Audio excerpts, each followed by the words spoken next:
করো না বাড়ির আর কেউ তোমায় সাহায্য করে? আমার হাজবেন্ড আছে, উনি একজন হার্টের পেশেন্ট, তো ওনার আয়ত্তের ভিতরে যেটুকু করা তিনি সেটুকু তোমাকে আমাকে সাহায্য হেল্প করে। মেইনলি তুমি নিজেই হ্যাঁ, কাজটা মেইনলি করো। আমি নিজেই ভেরি গুড, বিজনেসটা ভেরি গুড। ফুলমণি, নমস্কার। নমস্কার। আমি নদিয়া থেকে আসছি। নদিয়া, হ্যাঁ। আমাদের আদিবাসী সমাজের যে জামা কাপড়গুলো ওইগুলোই আমি ব্যবসা করি। ওইগুলো এটা আমি ব্যবসা- দেখতে চাই, আমার হ্যাঁ, খুব ইন্টারেস্ট। ওইগুলো ব্যবসা করেই আমি মোটামুটি সংসারটা চালাই। বাহ, তোমার গল্পও শুনবো পরে, আরেকটু বিস্তৃতিতে শুনবো।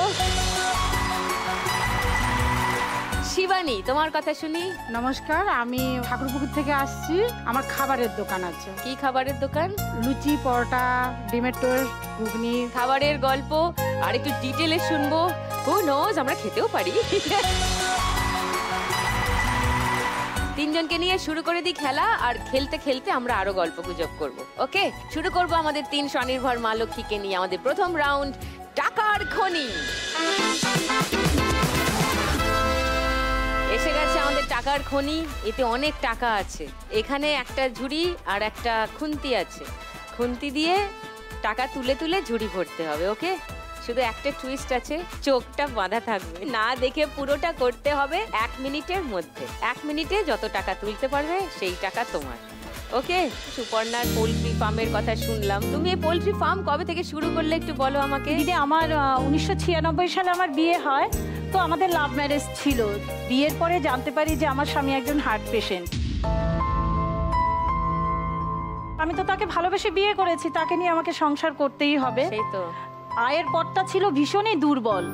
মানে আমার একটা ছেলে হবার পরে সেইভাবে সংসারটাকে ঠিক আমি চালাতে পারছিলাম না। তো তখন আমি চিন্তা করি আমাদের অনেক জায়গা আছে, যে বাড়িতে তাহলে একটা পোলট্রি ফার্ম করি, তাহলে আমার ফার্মের বিজনেসটাও দেখা হবে, প্লাস আমাকে সংসারটাও আমি সুন্দরভাবে আমি সেইভাবে করতে বাড়িতে পারবো। থেকেই পুরোটা। হ্যাঁ, বাড়িতে থেকেই আমি পুরোটা করতে পারবো। তো প্রথমে আমি 1000-এর পোলট্রি ফার্ম করি।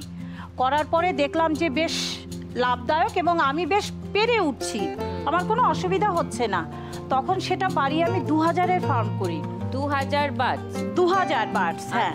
সেটা করার পরে এখন আমি এসছি দিদি, এই মা লক্ষ্মীর যদি কৃপা হয় তো আমি এই পোলট্রির ফার্মটাকে চাচ্ছি আরেকটু বড় করতে। তাহলে 1000 বার্ডস থাকবে। হ্যাঁ, তো আমি তখন সেখানে আরেকজন মা লক্ষ্মীকে আমার ওই ফার্মে তাকে যুক্ত করতে পারবো। যেহেতু আমি 2000 ফার্ম চালাচ্ছি, কিন্তু যখন ওটাকে আমি 4000-এর করার একটা প্ল্যান নেব, আমার একার পক্ষে চালানো একটা টাফ ব্যাপার। তখন আমার জন্য আর একটা মা লক্ষ্মীও সেখানে কাজ করে স্বনির্ভর হতে পারবে।